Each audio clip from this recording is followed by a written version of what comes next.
Hi, I'm Taku, and I've spent over 10 years telling my stories to thousands of kids across Australia.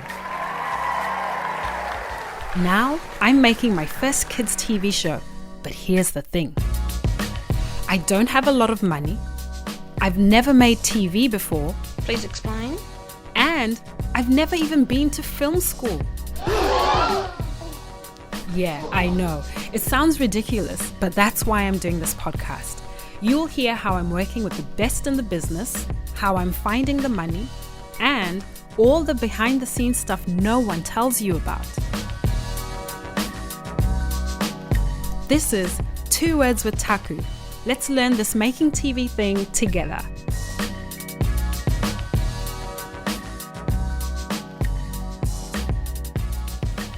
Lawyer, legal, lawyer, law, court, lawyer. Oh gosh, I'm sure a few people are freaking out just hearing those words. Please do not freak out. It's okay. It's not going to be that deep today, but it is a very important episode on covering your bum. That's essentially it. You just got to make sure that you know your rights, for starters, you know that you're doing the right thing by other people, and also you're protecting your intellectual property. In this episode, I wanted to talk specifically about chain of title because I had never really had to deal with it at all in any other industry I was in. So I've come from architecture and construction and engineering. Never really had to deal with any of that. And so once I started creating the writers' rooms, working with different writers, and when I went to apply for funding from the Australian Children's Television Foundation, chain of title became a big thing. So rather than me try and explain it in my own Taku way, which, I mean, I could try, I've decided to invite a lawyer onto the show, and her name is Dee Mbugua. She's the Deputy Director of Industrial Advice and Advocacy at Media, Entertainment and Arts Alliance. She's an experienced lawyer and writer with a demonstrated history of working in the alternative dispute resolution industry. Dee enjoys sharing her stories via social media, radio broadcasting, digital media, public speaking, and writing. And I met her at an event where it was African Australian people talking about their experiences of working in the media. And she was presenting there, and I just loved the fact that, oh, wow, she's a lawyer and she's somebody who would have good insights. And so in this episode, I just ask her to break down what chain of title is and ask her a few sort of basic questions around what people should know about their legal rights and contracts. And yeah, she's quite fun to talk to. So here is Dee Mbugua.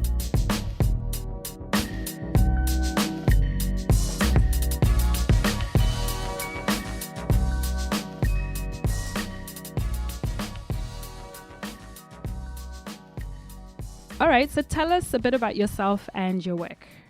Well, thanks for having me, Taku. Well, first thing is I want to make it clear that these views are my views and not the views of my employer. Okay, great.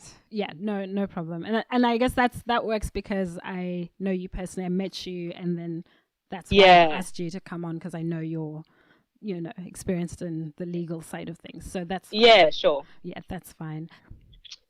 So I migrated to Australia about 12 years ago. I'm Kenyan Australian. So moved to Adelaide to study at the University of Adelaide. I did a double degree in law and media, and then started working in Adelaide, and then moved to Melbourne, where I now work as the Deputy Director of the industrial team at the Media, Entertainment and Arts Alliance. Mm-hmm. So I'll refer to it as MEAA. MEAA is the union that covers workers in the media, entertainment and arts. So your actors, your freelancers, writers, theatre workers, entertainment workers, musicians, journalists, that sort of thing. So basically anyone who works in the media, entertainment and arts industry. Mm-hmm. And the industrial team is the team that provides legal advice and representation to the members of the union, if that makes sense. Yeah.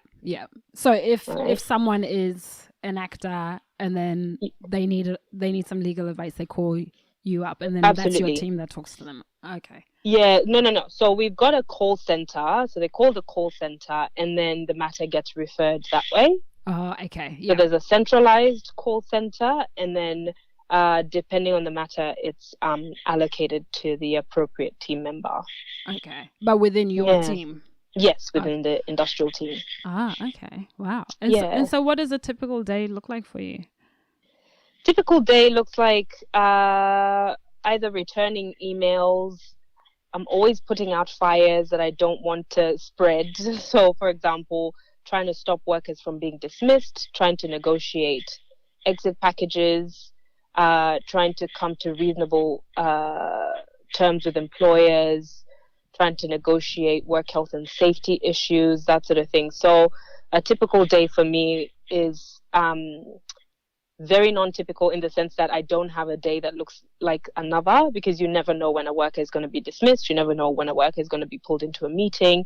You never know when a worker is going to fall sick and therefore require some sort of intervention in the workplace. There's always something happening, and it sort of always keeps you on your toes. Yeah, wow. So yeah, I rarely have days that look the same, because at the same time I also provide assistance and some direction to staff in the office, and so I provide guidance to some of the organizers when they need some guidance on their sites. So no one day is like another. Yeah, wow. Yeah. It sounds like a pretty big job as well. Like, do you feel a lot of responsibility? I mean, I always think like, you're a lawyer or you're a legal professional. Um, Yeah. do you feel the weight of that responsibility? I don't know if that question makes sense. No, it makes sense. I used to feel it, I think, more so when I was new in the industry. Around about 2015, when I started working in the union movement, I used to feel, very pressured to, I don't know, because, when you're out of law school, you're a law graduate, and then now you're dealing with real people. Yeah. It's a lot of pressure, because any small thing you do affects someone's life. Yeah. But as I've worked in the industry over the years, and now changing and specializing sort of in the media industry, it's very challenging. It's hard work, but I really, really love it. Like, compared to any other area of law, I really, really love employment law. Yeah. So that makes it easy, and it's got its ups and downs. So it's got times where if I have a case in court, then obviously that I'm frantic in those weeks and months leading up to my case. Yeah. And other times it's your stock standard tribunal stuff, which is the bread and butter of what we do, and I'm used to that. So yeah, so there's a method to the madness. Yeah. Wow. It sounds pretty crazy, but good crazy because you enjoy it. And the reason why I wanted to have a chat to you was because that legal world is so different to my world or my experience. And when I contacted you, I talked about how I'd never really heard of chain of title within the creative space. I always just used to make stuff, and it was my stuff, or you might collaborate with people and then it's our thing together. And nobody talked the legal stuff. And so now coming into making this show, I wanted to ask you to maybe explain why chain of title is so important within the media industry. I guess for the listeners to understand a bit more about that. Yes. I mean, don't be too hard on yourself. You never know what you don't know. So True. At least now you know. But, just to go into a chain of title, first of all, refers to the series of documents that you need to be able to prove that you own a film and you have the right to distribute that film. Mm-hmm. So this is because when you display that you actually own the film, you're able to grant those rights to a distributor, for example, to distribute your film. Mm-hmm. And the reason that chain of title is really important in the media industry is because without the proper documentation proving the ownership of the work, there's no protection from legal action. So these ownership rights touch on some complex areas of the law. So it's things like copyright, trademark, intellectual property, as you probably already know. Mm-hmm. And so it's really important to make sure your paperwork is in line and you have all the documents that you need to be able to prove that you own your work. Mm-hmm. So, for instance, if you own copyright to your work, then you have the exclusive right to communicate, reproduce, make adaptations or enter into a rental arrangement in relation to the work. Yeah. And so that's why it's really important is really to avoid any legal trouble down the road, because you might have a distributor who really wants to distribute your film, but without the proper paperwork and documentation to make them satisfied that you own the film, then they'd be hesitant to distribute it because they wouldn't want to be sued. Yeah. And that makes so much sense to me now. But like you said, in hindsight, I just went, what? How? Yeah. Huh? And, a lot of that came up when it came to me getting the funding agreement signed. So I got development funding from the Australian Children's Television Foundation. And so, That's awesome. Yeah. So it was really daunting because now it was all the fine print of, what's going to happen with the money, what's going to happen with rights, and also then because I've been working with a crew of writers and story contributors, it's like just making sure each of those people has also assigned the rights, and yeah, it was really quite interesting, and I did have a bit of a cry because at the time I didn't have a lawyer. Oh no! I did, because it's so foreign. I consider myself an artist, and I've been kind of in that world, but then this is part of what I'm learning is to make some of these things work properly, or the shows that we watch and admire, there is all this other infrastructure underneath it. So the legal stuff is so important. And luckily I found an amazing lawyer who's my lawyer now through my accountant, and she was excellent. But again, this is why I wanted to sort of highlight to people that you need to get good legal advice and don't do it yourself. Yeah, you absolutely have to, because if you try and do it yourself, you're gonna have to redo it down the line, and you'll have wasted so much time. Yes, that is so true. So in terms of finding a good lawyer, do you have any tips?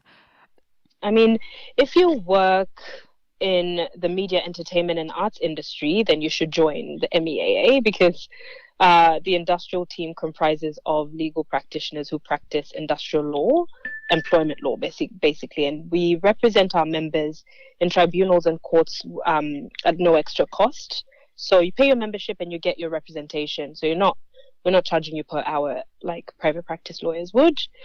If you're associated with the media industry like yourself, but you fall outside of the union coverage because you either fall under the domain of producers or writers, I would recommend either contacting the MEAA and requesting a recommendation for a good entertainment lawyer, or speaking to the Screen Producers Australia, or if you're a producer, or Australian Writers Guild if you're a writer.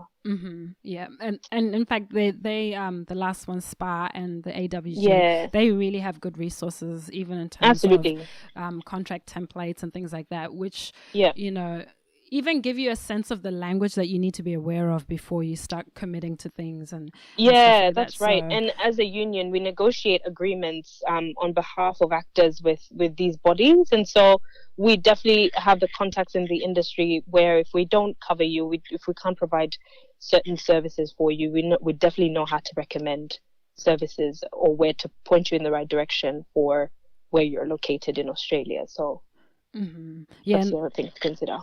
Yeah, I did not know any of this until I started being in this world. So I think it's so good that people know they can go through these different associations that represent the practice, whether it's producing or writing, and then get that support. Because it is quite scary if you don't know. But then in terms of, let's say somebody wants to go off and maybe get their own lawyer, or they know someone. It sounds like a silly question, but why do lawyers charge so much? Well, as a distinction, because I work in-house for a union, I don't charge an hourly rate. Which would be pretty much for the same for any practitioner working in-house. We don't charge hourly rates because we're paid on salary. But any kind of legal work, whether it's in-house or private practice, it requires a lot of effort on the part of the lawyer, not to mention the fact that law degrees don't come cheap.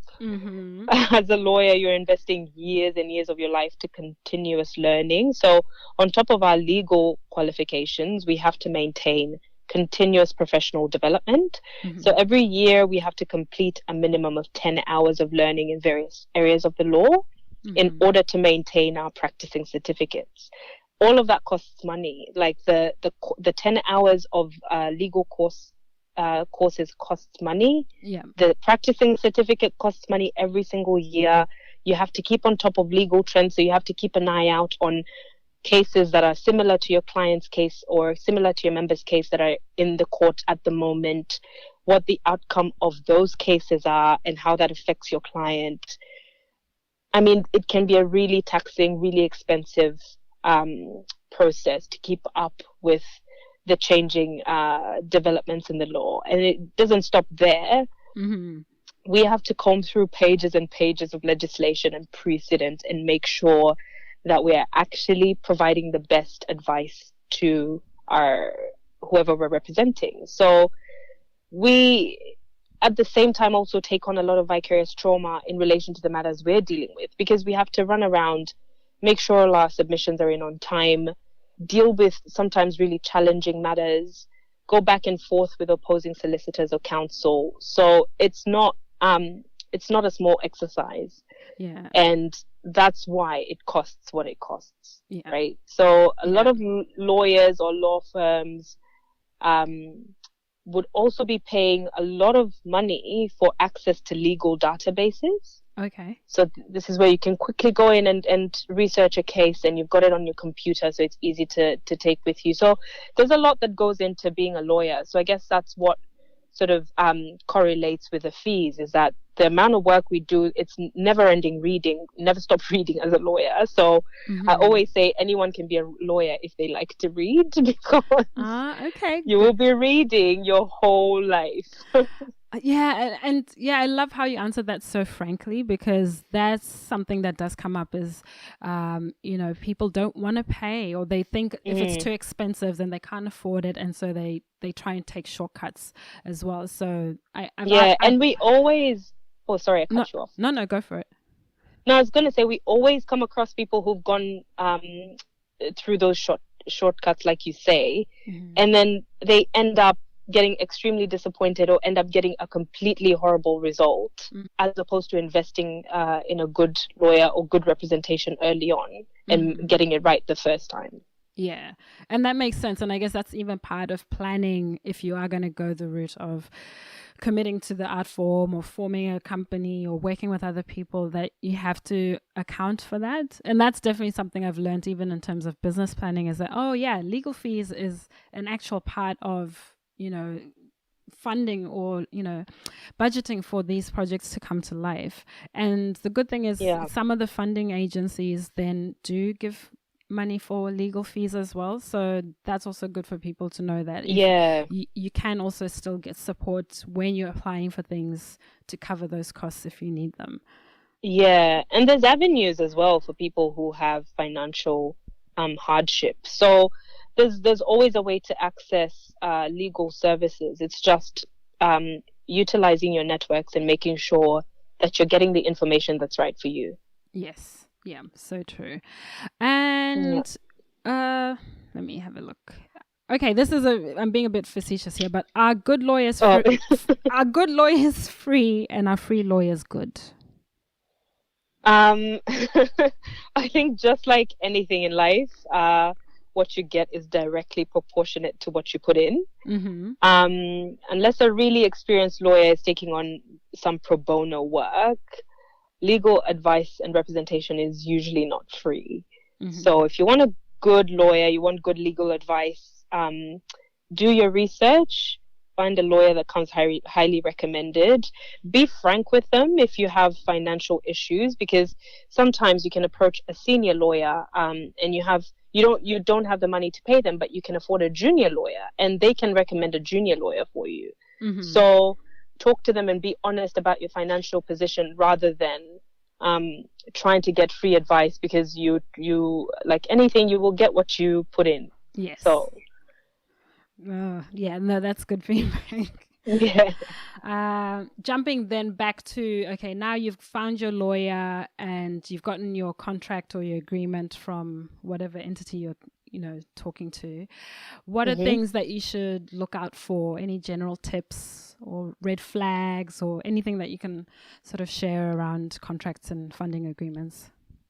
Yeah, so contracts, I mean, I come across all manner of contracts because, like I said, we deal with various areas in the media, entertainment, and arts. So, for example, a journalist's contract is not going to look the same as a deal memo for an actor. Okay. And so it varies from industry to industry. So, for example, in the media industry, you'd want to check that if there are any restraint terms in the contract, and if these terms are too onerous or too unfair. If they're too restrictive in the sense that, you're restricted from working or being able to make a living beyond your current employer. Or you might want to check that a theatre contract has the appropriate clauses in relation to work health and safety. It all depends on the industry. So the best thing to do is, again, to get advice, because you get good advice, the odds are already in your favor. And more often than I can even count, people sign their contracts without ever understanding what they've signed. And then later on come and find out, oh my God, there's this nasty clause in the contract that I didn't realize existed. That's so true. So go on. So I was just in relation to the funding agreements, probably better off to contact Arts Law Centre of Australia, because we don't really deal with that, so I'm not really across it too well. But yeah, Arts Law Centre would probably have more information. So would SPA and the Writers Guild. Yep, and what I'll do, I'll put all the links in this episode so people can access them as well. But I think that's been so good to even hear your insights into what your experience is. And part of doing the podcast as well is so people can hear a real lawyer or a real accountant just talking about what they do, so that it also kind of breaks down that fear or that it demystifies the whole thing, right? It really does. And so I really appreciate you sharing your thoughts with us. And no worries. Thanks for having me. If we have questions, where do people find you? So on Instagram, I'm at Things Dee Says. So D is DEE. Okay. Yep. And I think that's probably the only platform I'm actually active on.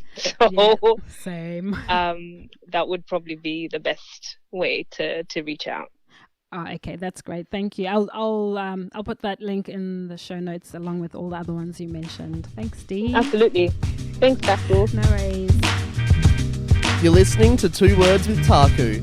If you like what you're hearing, please rate, review, and recommend the show. So as Dee said, it's really important to get the right advice. Please don't do it at home. Don't Wikipedia it. Just don't try and improvise this. Go and seek advice, because you're going to need to get that sorted.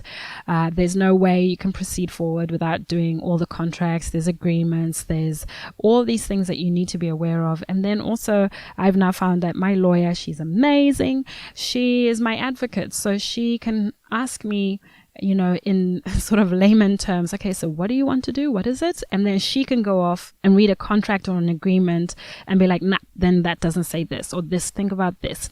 And so really just kind of have that, that laser eye on, each and every clause that I'm going to have to read through or agree to.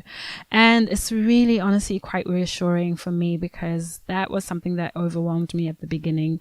I had no idea how I was going to navigate that and those conversations, which are inevitable and also necessary to get things moving. Contracts, agreements, knowing your rights, it's just part and parcel of this TV world. So I would really recommend, if you've never heard of any of these terms or these things, maybe just start having a read around what they mean and what they might mean for your idea or for your project, and not even necessarily TV stuff. Whatever industry you're in where you've worked with other people, like who owns that idea? I guess I can share as well, my partner is a musician. He's in a band. They're looking at potentially creating some stuff around TV. And I've been saying to him, okay, so who owns this character, or who came up with this character? How are you going to navigate that? So those things around chain of title, ownership, IP, they're so important. And yeah, I think the more we talk about it, the more we sort of tease these topics out, then the less scary they become, and we can be okay. Yes, we can. So yes, as always, if you have questions for me or any of the guests that you've heard on the show, you can email taku@taku.com.au. And I'll put my social media links in the show notes. And yeah, let's become friends, or let's follow each other. I'd love to see what you're working on or what you're doing. And you're more than welcome to see what's happening in my world. All right. Thanks for listening for this episode. And we'll see you in the next one. Bye.